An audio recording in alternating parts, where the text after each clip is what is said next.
bagaimana kita memanfaatkan momen ini gitu. Sayang sekali momen ini tidak kita manfaatkan, terutama ini yang sesuai dengan judulnya luar biasa, mendadak ayah gitu. Jadi ini menurut amat saya adalah sebuah keberkahan juga untuk para ayah untuk secara dalam tanda petik secara terpaksa memang kita harus di rumah. Jadi kita kembali melakukan evaluasi, melakukan muhasabah sampai sejauh mana peran kita kepada anak-anak kita. Mudah-mudahan dengan kondisi semacam ini ayah bunda yang milik Allah Ta'ala, terutama para ayah nih, relasi pernikahan kita mudah-mudahan menjadi lebih baik lagi gitu ya. Kemarin mungkin ada kita nggak terlalu paham apa yang terjadi di rumah ya, istri kita sering ngambek gitu ya. Tapi kita waktu itu mungkin saya berpikir bahwa kenapa sih para istri ngambek gitu, bukannya saya udah cariin uang gitu buat mereka gitu. Nah ternyata mungkin persoalan ngambek itu bukan hanya persoalan uang gitu. Kita baru tahu sekarang ketika kita ada di rumah gitu ya, bagaimana mandiin anak yang 5 orang gitu ya, berbarengan, ngasih makan anak berbarengan, bangunin anak berbarengan. Sementara dulu mungkin kita berangkatnya pagi, pulangnya udah sore, udah malam-malam, kita nggak tahu apa yang terjadi di rumah. Nah ayah bunda yang milik Allah, saya ini mohon izin, jadi saya berpikir ini bukan seminar ya ayah bunda, ini hanya sharing saja, diskusi saja tentang, terutama ini tentang peran ayah. Jadi saya juga mengatakan kepada ayah dan bunda, saya bukan pakar ya, tapi ini hanya kawan untuk berdiskusi saja gitu ya. Mungkin Allah mentakdirkan saya lebih dahulu mungkin aktif di dunia parenting, dunia fathering gitu. Hanya lebih dahulu waktunya saja, tapi mungkin kapasitas ilmu ayah bunda jauh lebih hebat mungkin dari saya. Nah, oleh sebab itu saya mau share dulu ayah bunda bahan-bahan yang akan kita diskusikan bersama ya. Judulnya menarik ya, yang dimintakan ke saya itu mendadak ayah. Jadi mendadak ayah itu maksudnya apa ya? Maksudnya tiba-tiba ayah sekarang menjalankan peran ayahnya dalam kondisi pandemi semacam ini. Mau tidak mau, sadar tidak sadar, harus WFH, harus bekerja di rumah, harus menemani anak kita, harus tahu bahwa anak itu ternyata dari 5 orang tuh 5 cara bangun yang berbeda gitu ayah bunda. Dan kita baru tahu juga sekarang, kalau dulu ayah yang berangkat pagi, pulangnya sore, pulangnya malam, apalagi ayah yang selama ini mungkin pulangnya sekali sepekan atau sekali sebulan, kita baru tahu bahwa masing-masing 5 orang anak tuh teriaknya beda-beda, teriak minta makannya berbeda gitu, teriaknya, cara mengapresiasinya juga jangan berbeda gitu. Tapi sekali lagi bahwa kita bersyukur pada Allah Subhanahu wa taala bahwa ini momen yang sangat luar biasa, dalam tanda petik memaksa kita gitu ya, memaksa kita untuk kembali memerankan peran kita sebagai seorang ayah. Dan mudah-mudahan ayah bunda yang milik Allah Subhanahu wa taala, dengan kondisi semacam ini mudah-mudahan kita bisa lebih tekun, lebih khusyuk membentuk anak-anak kita, menjadikan anak-anak kita soleh dan soleha, generasi-generasi Rabbani yang penuh dengan karakter, yang akhlaknya baik, yang akidahnya baik insyaallah.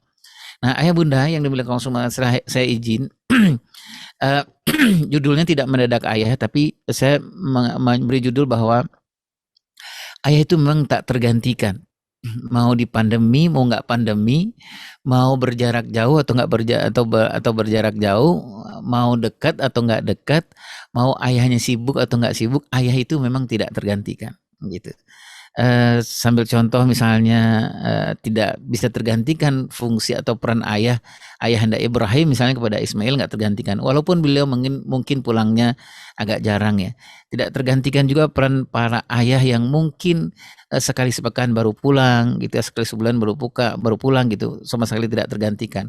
Bahkan ayah dan bunda yang memiliki Allah Subhanahu wa taala, mungkin juga kita mungkin ayah mengatakan bahwa saya minta tolong saja kepada guru-guru laki-laki di sekolahan, di permata misalnya, nggak bisa juga tergantikan ayah dan bunda. Nah, kenapa ayah ini tidak tergantikan? Ada beberapa alasan. Nah, saya menuliskan di sini ada 3 alasan. Ada banyak alasan sebenarnya ayah bunda. Yang pertama itu adalah tumbuh kembang anak nggak bisa nunggu. Jadi ayah bunda, momen bagaimana kalau kita lihat dalam prinsip pengasuhan itu bahwa anak itu adalah takdir, gitu. Takdir itu para ahli menyebutkan bahwa setiap momen yang terjadi antara ayah dengan anak itu bukanlah hanya terjadi kebetulan, tetapi memang Allah takdirkan. Jadi misalnya ketika anak kita bangun pagi dan kemudian dia bilang sama ayahnya, "Ayah, aku tadi mimpi bibiku buruk," gitu. Itu bukan sekedar kebetulan, tetapi memang takdir. Pasti ada di balik anak ngomong dengan ayahnya itu pasti ada yang akan dapat pelajaran dari ayahnya. Ketika misalnya anak mengatakan, "Mimpimu apa nak?" Kata ayahnya gitu. "Aku kan kan gini ya, terus ada banjir. Nah banjir itu kemudian kena rumah kita, terus kena rumah orang lain. Nah aku ngelihat ada nenek-nenek yang kemudian nenek itu udah nggak bisa, dia nggak bisa bergerak, dia udah terapung-apung ya, udah nggak bisa kita kita kita apa, satu orang pun bisa menolongnya," gitu.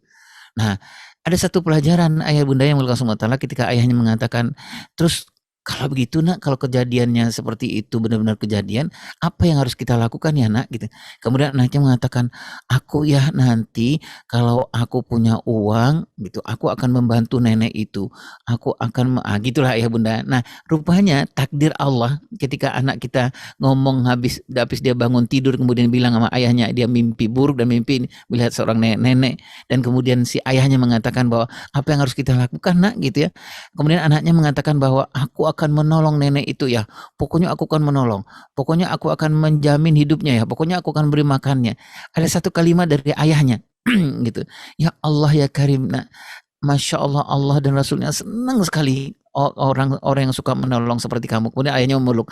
Nah, ketika ayahnya mengatakan bahwa Allah senang dengan kamu, Rasul senang kamu, orang yang suka menolong, itu secara parenting seperti ayah bunda ketahui, itu kan masuk internalize ke dalam diri anak kita. Dan kalau dia berumur 0 sampai 12 tahun itu bertahan hampir 10 tahun kata para ahli. Nah, bayangkanlah ayah dan bunda, kalau ada seorang ayah misalnya ketika anaknya bangun pagi dan kemudian anaknya mengatakan, "Ya, aku mimpiku itu buruk." Ayahnya mengatakan, jangan ngomong mimpi, udah, kamu telat loh, belum mandi, belum apa, selesai sudah." Ya bunda ya. Nah, kalau tiba-tiba ayahnya mengatakan, ayahnya sadar 1 jam 2 jam kemudian ayah mengatakan, "Nak, tadi kamu mimpi apa?" Udah selesai. Anaknya bilang, aku udah lupa ya." Karena apa? Karena moment of fathering-nya sudah selesai. Moment of fathering-nya itu ya saat tadi itu ketika dia bangun, Allah mentakdirkan dia akan ngomong ke ayahnya dan ayahnya akan memberikan masukan value ke anaknya yang kalau secara parenting, secara fathering itu kan bertahan 10 tahun internalize ke dalam diri anak-anak kita. Ya, ayah bunda yang melakukan semua ta'ala, terutama pada ayah bahwa setiap momen gitu yang terjadi antara kita dengan anak kita itu nggak bisa gitu kita tunda, itu nggak bisa ayah dan bunda. Karena apa? Karena nggak bisa menunggu kita siap. Gitu, bisa misalnya ketika ayahnya pulang dari bekerja, anaknya excited, terus kemudian anaknya bilang, "Assalamualaikum," kata ayahnya. Ayahnya belum selesai ngomong, anak lu bilang, "Waalaikumsalam." "Ayah, aku," gitu. Nah, kemudian ayahnya yang tidak paham bahwa tumbuh kembang anak nggak bisa menunggu, ayahnya bilang, "Entar, ayah lagi capek nih, nanti aja, nanti ngomongin ntar aja." Gitu ya bunda. Udah selesai. Kalau ayah akan mengatakan 1 jam 2 jam kemudian ayah mengatakan, "Dek tadi kamu ngomong apa sih mas? Ngomong apa sama ayah?" Gitu. Udah selesai. Momen itu udah hilang. Momen of fathering itu sudah hilang. Nah ayah bunda yang melakukan SWT itulah salah satu peran tokoh peran dari ayah yang harus diperankan oleh ayah bahwa kenapa kita bicara bahwa ayah memang nggak tergantikan karena memang tumbuh kembang anak-anak kita nggak bisa menunggu ayahnya siap gitu mengatakan bahwa ayah harus ikut pelatihan dulu ya nak gitu, ayah ikut dulu seminar, nggak bisa ayah dan bunda. Kemudian yang kedua, kenapa kita bicara ayah tak tergantikan itu, masing-masing tahap perkembangan itu butuh rangsangan dan keterampilan tertentu. Nah ini ayah bunda saya belajar banyak di teman-teman Permata ini bahwa masing-masing di tahap perkembangan anak-anak kita itu ada tahapannya, ada proses kematangannya, ada rangsangan yang dia butuhkan, ada momen-momen, ada potensi yang Allah tumbuhkan. Setiap tahap perkembangan itu pasti berbeda. Mari kita melihat misalnya ayah dan bunda di tahap perkembangan secara global. Misalnya tahap perkembangan di umur 0 sampai 7 tahun itu ada yang tumbuh, ada yang perlu dirangsang, ada yang perlu diberikan keterampilan gitu ya bunda. Contoh misalnya ketika anak kita di umur 0 sampai 2,5 tahun, 0 sampai 3 tahun, para ahli mengatakan, para ulama mengatakan itu adalah anak milik ibunya. Saya tidak mengatakan bahwa ayah tidak berperan, tetapi ini peran yang paling banyak itu adalah ibu, gitu ya. Di umur 3 tahun.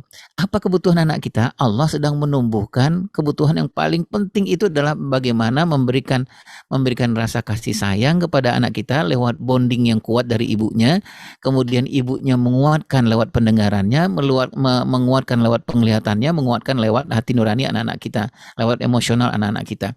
Nah, itu yang Allah berikan potensi waktu itu. Bayangkanlah ayah dan bunda yang melakukan SWT, kalau kita tidak mengerti, di umur 03 tahun itu si ibu pergi kemana-mana, dia tidak menghebatkan pendengaran anaknya, dia tidak menghebatkan penglihatan anaknya, dia nggak melatihkan kecerdasan emosional kepada anaknya. Apa yang terjadi? Yang terjadi adalah di umur itu memang nggak akan muncul lagi. Oh, ayah Irwan, apakah potensi pendengaran anak kita nggak akan muncul lagi di umur-umur berikutnya? Muncul, tapi tidak sebaik yang diberikan oleh Allah di umur tahap tertentu, di umur 0 sampai 2,5 tahun, 0 sampai 3 tahun. Nah, seperti yang ayah bunda ketahui, itulah sebabnya kenapa khususnya di umur 0 sampai 15 tahun atau kalau PBB itu mengatakan 0 sampai 19 tahun, itulah sebabnya di sepanjang tahap perkembangan 0 sampai 19 tahun itu kita nggak boleh main-main.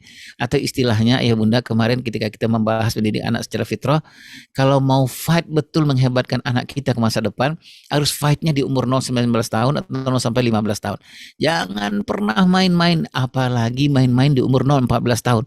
Apalagi main-main di umur yang paling baik sepanjang hidup manusia, di umur 0 sampai 7 tahun. Jadi kalau ada para ayah, para ibu yang tidak terlalu serius ngurus anaknya di umur 0 sampai 7 tahun gitu, yang berprinsip bahwa masih kecil, gampanglah ntar kita didik lagi, kita hebatkan ntar kalau udah umur 15 tahun ke atas, itu sebenarnya adalah paradigma yang nggak pas ayah dan bunda. Karena di umur itu, di tahap perkembangan 0 sampai 7 tahun itu, ada sekitar 80% potensi yang sangat luar biasa yang harus kita isi, yang kita harus rangsang, yang kita harus berikan keterampilan tertentu. Misalnya lagi ya bunda, ketika anak kita berumur 3 atau 4 tahun misalnya, nah si ayah mulai masuk untuk mengenalkan soal tough love-nya dengan tough love-nya, mengenalkan soal kecerdasan emosional, mengenalkan persoalan akhlak, mengenalkan persoalan akidah gitu. Tetapi ketika ayahnya tidak hadir gitu, tidak memberikan yang dibutuhkan oleh anak kita di umur itu, apa yang terjadi? Anak kita nanti akan bermasalah tumbuh kembangnya ketika umur tahap perkembangan berikutnya. Dan demikian juga ya bunda, misalnya ketika di umur 7 sampai 14 tahun, 8 sampai 15 tahun, anak laki-laki membutuhkan kelaki-lakian dari ayahnya, anak perempuan membutuhkan bagaimana ayahnya memimpin dia untuk menjadi seorang perempuan yang sejati. Tapi kalau dia nggak dapatkan itu karena beberapa alasan, ayahnya mungkin nggak mau terlibat, atau ayahnya hanya berpikir bahwa aku hanya sebagai breadwinner aja, aku hanya sebagai nyari uang tok gitu. Apa yang terjadi? Anak-anak kosong, kelaki-lakian ini tidak terisi, tapi pertumbuhan badannya sangat luar biasa, makannya nggak kurang, tetapi makan jiwanya yang harus diisi oleh ayahnya nggak diisi oleh ayahnya dengan berbagai alasan itu. Apa yang terjadi? Terjadinya adalah ketika umur 19 tahun ke atas, ayah dan bunda yang melakukan Allah SWT, dia mungkin muncul sebagai seorang laki-laki, anak laki-laki secara fisiknya bagus, tetapi secara perkembangan kelaki-lakiannya tidak berkembang dengan baik. Itu alasan yang kedua. Nah, alasan yang ketiga adalah pengasuhan keayahan itu yang sering kita sebut dengan fatherhood atau fathering itu adalah by design, not accident. Jadi memang nggak bisa istilahnya mendadak nggak bisa gitu. Tapi memang ayah bunda yang melakukan semua taala sudah ada desainnya gitu ya. Nanti seperti yang ayah bunda sudah ketahui bahwa kita membutuhkan banyak hal gitu ayah bunda, misalnya di dalam pola asuh, di dalam prinsip pengasuhan, dalam roadmap pengasuhan, keayahan ini sudah selesai. Sudah ada patternnya, sudah ada pakemnya yang Allah berikan, tinggal kita hanya mengisinya saja. Jadi kalau ada orang yang mengatakan bahwa pengasuhan kekayaan itu gampang lah gitu ya, kita ngikutin naluri kita aja, ayah bunda yang melakukan sementara agak susah gitu, karena memang sudah ada desainnya, ada rancangannya.